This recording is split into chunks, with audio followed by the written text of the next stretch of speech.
you were talking about your sons. How about Philip? Yeah, I mentioned my older son, who is a freelance graphic designer and watercolor artist. As I mentioned before, he's handicapped. He's got muscular dystrophy, but nevertheless, the handicap does not deter him from doing what he loves to do. He's a very well-centered individual, and he belongs to different organizations for Disabled Artists Group. He publishes a couple of newspapers. He publishes one for them, one for the JEBS, the Jewish Vocational Organization. And he's a very well-adjusted individual. My younger son, who also has a muscular dystrophy, he doesn't live with me. He is married, as a matter of fact, to a very nice girl who's not Jewish by the way, Catholic. Her name? Her name is Bernadette. Very nice girl who is also handicapped. Now he's still able to do things for himself, and he goes to work back and forth. He's got a specially equipped van, and he works for Penn Mutual Life Insurance Company. He's a senior computer programmer for them, and he's been with them already about 15 years. He lives very close by, and whenever he needs my help, I'm there. So our life, more or less, together, me and my wife, Lorraine, centers around our immediate two boys and and Bernadette. As a matter of fact, because of the circumstances, I had to retire from the business earlier than normally.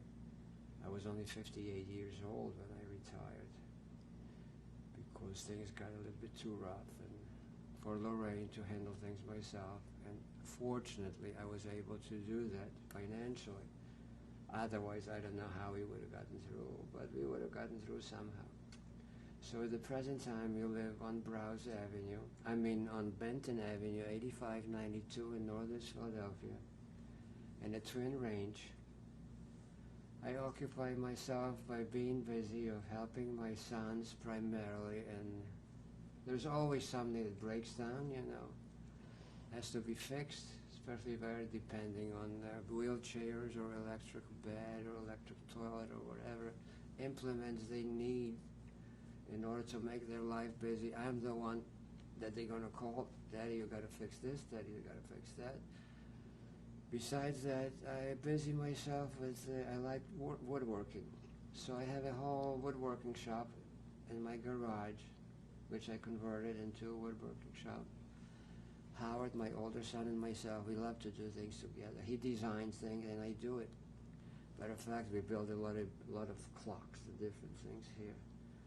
And we also into Japanese gardening, which we enter each year at a citywide contest, and we won several first, second prize. My work never ends. My wife Lorraine, who I love dearly, she's busy with cooking and tending chores, and there's always something to do around the house. That's about the extent of my life and the end of my odyssey, so to speak. Your parents? My parents, unfortunately, my father passed away first. He had a severe heart condition. He always had angina pectoris during the entire war, but unfortunately, finally he succumbed to it, and he died in 1963. My mother suffered a severe, very severe, what do you call that? God. He was in not a heart attack, he was stroke. That's it, stroke. So she was hospitalized for 7 years. 7 years, it was unbelievable. In a nursing home. I had her for 7 years in a nursing home. I had to tend her practically every day of 7 years I was there. She was a very hard person to deal with, and she wouldn't listen to anybody. And she could have managed somehow, but she didn't want to live incapacitated, and finally she gave up, and that was the end of it. Do you think the experience that you had in the Holocaust helped you to survive? To survive? Your later life? It's probably to deal with my particular predicament right now. I'm very high-strung, and I jump into conclusions very fast, but yet it does not affect me in any way. I might be screaming and yelling and different things, and yet next minute I'm calm and I do things what have to be done, and I deal with important situation very clear-minded. Psychologically, what I went through, it never bothered me. I know I never had, so to speak, specific nightmare as to what happened to me. And maybe this manifested itself now that I am more level-headed when it comes to cope with certain situations pertaining of well-being of my sons and handling their medical problems, because if I have to, they were on the special program helping with muscular dystrophy. I have been in Chicago with them in the University of Chicago Hospital for 6 months. My wife was with them alone, and I had to commute back and forth every week and run a business at the same time. So maybe the experiences that I went through during the war, nothing is too much for me to handle. And you got to do what you got to do, as they say. You have no choice. How about the feeling of family that you came out of the Holocaust with? We're a very knit family. Whatever is left of it, unfortunately, my mother and my father, they're deceased, but I'm very close to my sister and her offsprings. As a matter of fact, one of her daughter practically every day calls my wife, and they have a conversation every day. I call my sister practically every other day. She was very close by, right next to me. Do you think this is any closer than most families? Well, I can't tell you how close are the families in the United States, but definitely what we went through kept our families very close together, very close together. Mm-hmm. As far as my religious background, I am not a religious Jew. I observe the holidays, but my circumstances did not allow me to belong to any organizations or being involved in anything, because I have too much on my hand as it is. I can't spare my time to something which would take away from the well-being of my close-knit family. This comes first. So even though that I do not practice, so to speak, Jewishness by going to the synagogue, I still feel in my heart I'm a good Jew. I observe the high holidays. I passed on Yom Kippur. I mean, to me, I don't feel comfortable even to go. I can't go to the synagogue with my family. Do you understand? So I don't go. Because I know if I go there, I don't want to be pitied. If I have to go with both my son in the wheelchair and my wife alongside of me and see everybody looking at me, I don't need it. Do you have any feelings at all about your own belief or your faith My belief, or your God? I don't know. To tell you the truth, sometimes I wonder if there is God or not. Or I'm not an agnostic. Yet you look at the sky, you figure it's got to be some kind of a supreme being there. But after what I have seen through and seen all these righteous, pious Jews being slaughtered like cattle and being killed for nothing else but their beliefs, just because they were Jews, nothing else. So how can you believe in anything? I don't know anymore. But you do. I do believe in some kind of a supreme being that helped me through to live. Is it a destiny or what? There must be something there.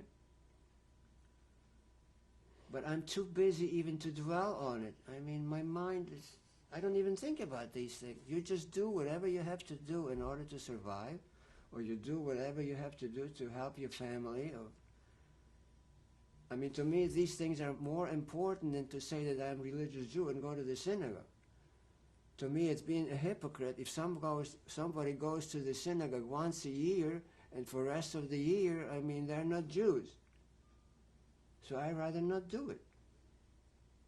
Do you have anything that you want to say particularly? As a matter of fact, I even call my father a hypocrite, because he used to do certain things on special occasions, and the rest of the time he wasn't a pious Jew. Or maybe that's what the religion is. Maybe it's what it's all about. I really don't know what it's all about. I'm getting too old in order to rationalize the things. And sometimes I don't even want to believe what happened to me, if it's true or not. And yet you wonder, you see a certain faction of people that you show them the documentaries on the television and what happened to the Jews, and they tell you that the Holocaust never happened. It's all made-up stories. I mean, people made it up stories. The Zionists and the Jews made it all up in order to further themselves to establish the state of Israel. How can you possibly do that? But everything is possible. I hear the story of the Jews that went back to Poland to see what happened, and the situation in Poland is just as bad as it was years ago before the Holocaust. Still, the anti-Semitism is just as bad as it was before. I have one more question that I really would like to know about, and that's Mrs. Belinska. Mrs. Belinska, we started in contact with her as long as we could. Finally, when we went to the United States, she didn't want to leave Poland. She didn't want to leave her children. And she stayed back in Poland. We kept in touch constantly with her. And then somehow we kept her sending packages and money and whatever we could for years and years to her and her family. And all of a sudden, I don't know, somehow we lost the contact with them, and I don't know what happens. I don't know what happened, but she was just one of those unique cases that you hear today of the righteous ones.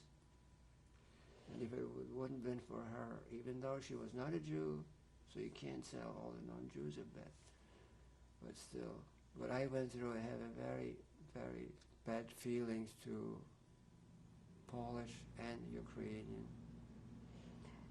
Before you introduce anybody in your family, is there anything else that you would like to say that you can think of? Not much. Let's hope that somehow in the future the anti-Semitism will be eradicated, and finally the Jews could live in peace with their neighbors like the Arabs. It's still going on, the strife, the religious strifes. I don't know what it is with the human nature, but the human is the worst animal as far as I'm concerned, because for simple things like being of different religion, of believing in a different God, because God is one, no matter what you call him, and people try to kill one another. I mean, neighbor to neighbor. Look what's happening in former Yugoslavia now. Former neighbors. The Holocaust just goes on and on and on, and there is no end to it. I mean, the humans will never learn from the past experience. I mean, hatred is still there, and the hatred towards Jews still remains no matter where you live, even in the United States today. Would you like to introduce your family? Yes, I would like to introduce my wife, Lorraine, and my older son number 1, Howard. At this time, I would like to introduce my dear wife, Lorraine, with whom I've been married 40 years, which we just celebrated recently, and my son number 1, Howard, who lives also with us on those premises. I wonder if they would like to say something on their own. Well, I'd just like to say that I'm married to a remarkable person. He's a wonderful person, a wonderful husband, and above all, a wonderful father. And he's just very normal for going through all this business, and I'm lucky to have him. Howie, do you have to have I'd just like to say that I feel that seeing what my father went through helps me empathize with people more, and I understand, around the world the horrors that happen. I feel for these people more than I would do if he hadn't gone through such a horrible thing. And I also feel that seeing how he was able to come through such a terrible ordeal and still not be affected by it, it helps me to deal with my life and handling my difficulties I may have in the future with my disability. Thank you for not being here. Thanks for your comments. So, And I'd just like to say that my other brother, Philip, would like to have been here, but unfortunately he couldn't make it, and he would have had some comments to say too.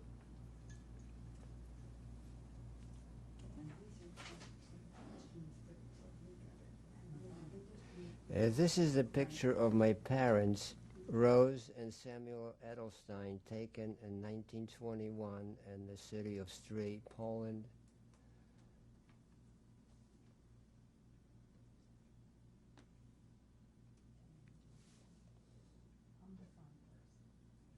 These are the pictures actually of myself and my sister Lil, which were taken in Stry, Poland, at the age of, I was about 5, my sister was about 9 years old at that time.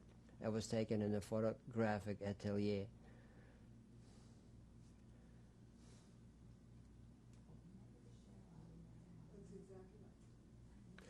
These are some of the mementos that I have from the time when I was in the labor camp. The armband with the A in the middle signifies that that particular Jew was worthy saving, so to speak, and he was working Jew. And the number on the armband corresponds with the number on the special Arbeitsausweis, as they say in German, which is the working paper. You see it on the right. On the left side near the armband you see the sign W, which signified that this particular Jew was worthy of being saving for the time being because he was important for the German industry that he was employed at that time.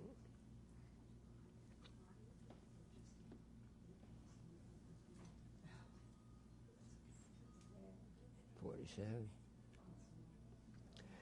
This is the picture of me standing in front of the billboard with the sign specifying the type of a camp. We are in the displaced person camp, which is under the auspices of UNRWA, United Nations Relief Refugee or Association or agency, whatever. And the sign is right in front of the entrance to the camp.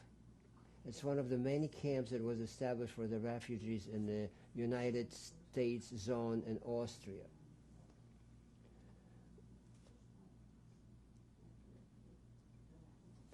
This is the picture of one of the lifeboat drills which was done on the USS Marine Flasher. It was a transport ship that came to the United States. On the picture you see my father and myself standing there with life jacket during one of the drills.